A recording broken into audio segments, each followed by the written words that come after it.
everybody, this is Albert with Green Tea House. I hope you're doing well today. Today we're going to talk about one of the most popular teas in the world, Japanese Sencha. Now before we begin, I highly recommend you check out our back catalog, in particular our playlist on the teas that we sell, and also just the playlist on the important things to know about tea, like what is it, what's the difference between green, black, and white. All right, in short, what's Sencha? Sencha is Japanese green tea.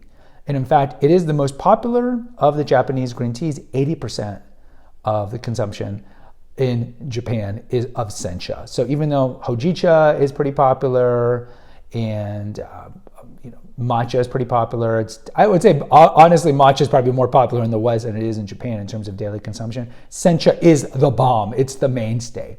So what is Sencha? Sencha comes from, of course, the Camellia sinensis tea plant.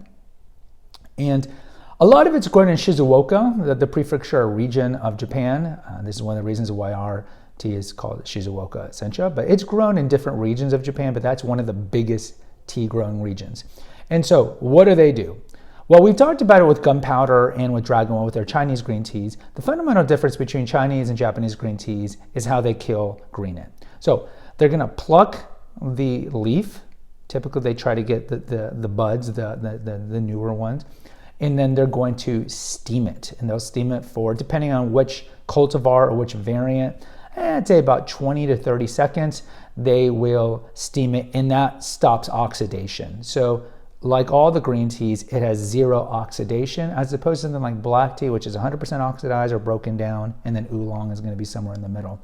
So green tea, and we talked about in the episode on green tea, is really, I wouldn't say, it's probably, I would argue, the healthiest of the tea, and it's the purest of all the teas.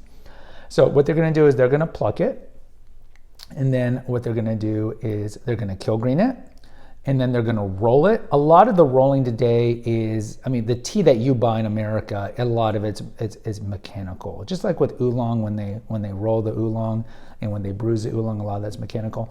So now most of the senchas are going to be mechanically rolled.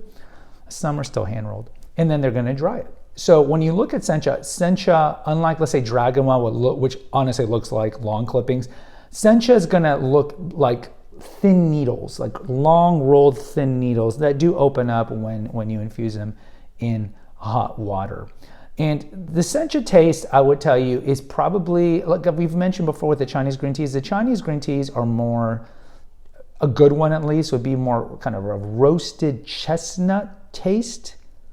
The sencha is more of an herbaceous vegetal taste. Now, I know that doesn't sound that great. Like if we tried to sell drinking this tea to an 8-year-old, hey, this is going to taste like boiling vegetables or drinking that water.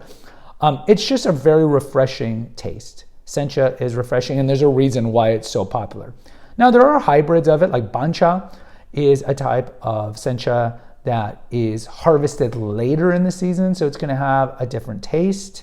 And then you got something like gyokuro, which we have an episode here. Gyokuro, what they do there is they shade the plant before plucking it, which increases the caffeine level and also the sweetness, and that's why gyokuro is kind of considered the high end of the Japanese green tea. Sencha is like the mainstay. It's the bread and butter, so to speak. In terms of its liqueur or its color, it should be kind of greenish, ideally. It's probably not going to be as fluorescently green as a gyokuro, but it's gonna definitely should have a greenish color tint to it. In terms of its caffeine level, again, this is going to vary depending on which sencha you're getting, but as a whole, I'd say about 30 milligrams, which is not a lot. So compared to matcha or gyokuro, which have higher caffeine levels, sencha doesn't have a lot at all. And lastly, what's the fundamental difference between sencha and matcha, which are probably the two most well-known to Americans of the Japanese green tea? Well, matcha, which we'll have a future episode, is fundamentally different in that with matcha, you are consuming the entire leaf. The entire leaf is grounded up. And so with sencha, you're doing what you're doing with every tea and with every tisane or every herbal, is you're throwing it in hot water and you are steeping it or brewing it. So that's the fundamental difference between those two. And this is one of the reasons why matcha is going to be more greener than something like sencha, because you are consuming the whole tea leaf. So in closing, sencha is the bread and butter of Japanese green tea. It is steamed.